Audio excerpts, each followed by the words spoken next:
d'accueillir parmi nous, de partager ces moments de convivialité et de convivialité. Alors, j'aimerais vous faire parvenir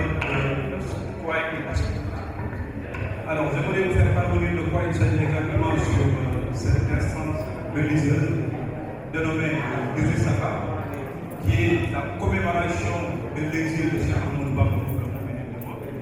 Alors, pourquoi la commémoration de l'exil? Pourquoi cette commémoration? Parce qu'on est contemporain de la route. Parce qu'on est contemporain de l'histoire de la colonisation en fait. Le blanc, il a dit que le blanc, il est venu en Afrique pour une mission civilisatrice.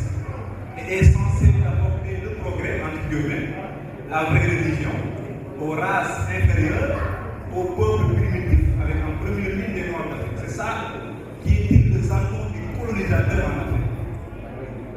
Et également, ils ont mis des préjugés néfastes et idéologiques face à l'Africain. Il y a même des gens qui disaient que l'Afrique est un continent ahistorique.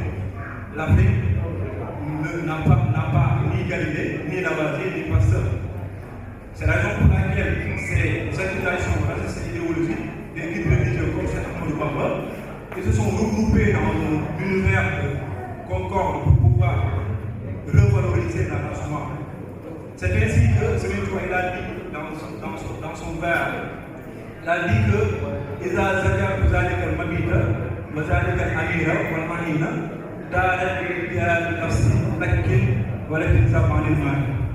il a dit que quand je me souviens de cette façon coloniale, de l'indécence, de l'épreuve, de la torture, c'est tout de suite des envies guerrières pour recours aux armes et l'intercesseur matériel.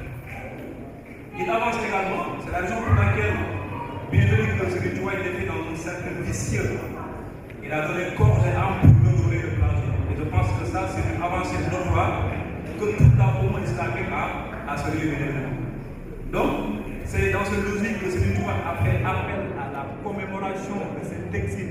Il a dit que, quant au bienfait que Dieu m'a accordé, ma seule et souveraine gratitude ne découvre plus. Par conséquent, j'invite toute personne que mon bonheur résumé à s'unir à moi dans la reconnaissance à Dieu, dans la mesure de ses possibilités, en sacrifiant des espèces alliant de la poule au chameau, chaque fois que l'anniversaire de mon départ en exil le trouvera sur terre. Et moi je dirais tout simplement que nous qui sommes la communauté brûle, ou bien nous qui réclamons d'être brûlés, nous ne sommes pas dans la logique d'une célébration d'anniversaire. Mais plutôt, il s'agit de l'appel historique qui nous mène vers une reconnaissance.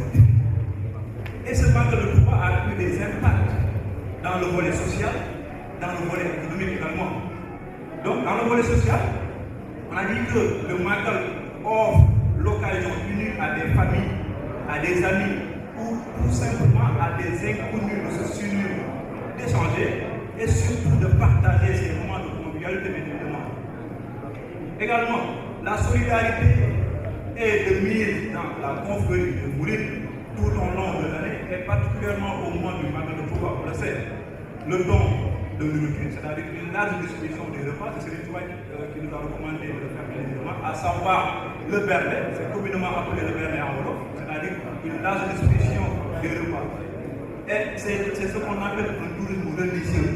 Et ce tourisme religieux-là n'a rien à voir avec d'autres tourismes en fait, parce que le pèlerinage à la messe est à contrepartie évidemment de rien. Mais par contre, à Touba, c'est à contrepartie d'une sociabilité en fait. C'est-à-dire que tu es logé, nourri et à contrepartie du mieux-être. C'est-à-dire que tu ne vas pas mener une contribution symbolique évidemment. C'est la raison pour laquelle on parle de volet social du gouvernement de l'État. Je ne sais pas si vous nous faites comprendre. Alors, on peut dire également que la paix et l'harmonie entre la confrérie islamique du pays prime lors de l'événement. Beaucoup de mourides aiment inviter les amis et les collègues des confréries comme la confrérie Mouniania, Khadou Ayen également. Et ce dernier leur rend l'appareil lors des gamous et autres manifestations. C'est-à-dire, ces derniers, les cadres, les laïcs et de suite, ils vont renvoyer l'ascenseur au cours de l'appel, au cours également du gamou. Donc, ils sont dans une dimension d'échange, parce que tout tourne autour de l'islam. Alors, c'est ce que je pourrais dire en résumé sur le plan social. Rapidement, puisque le temps qui nous est imparti n'est pas très évidemment, donc nous allons essayer d'être bref. Dans le volet économique, on a dit que le Grand Magal génère en moyenne de 250 milliards de francs CFA par an sur le plan économique de l'événement. L'économie du Sénégal gagne aux environs plus de 250 milliards par an. Ce sont des approximations dans le volet économique. Et c'est ce qui prouve que le tourisme occupe une place importante dans l'économie du pays.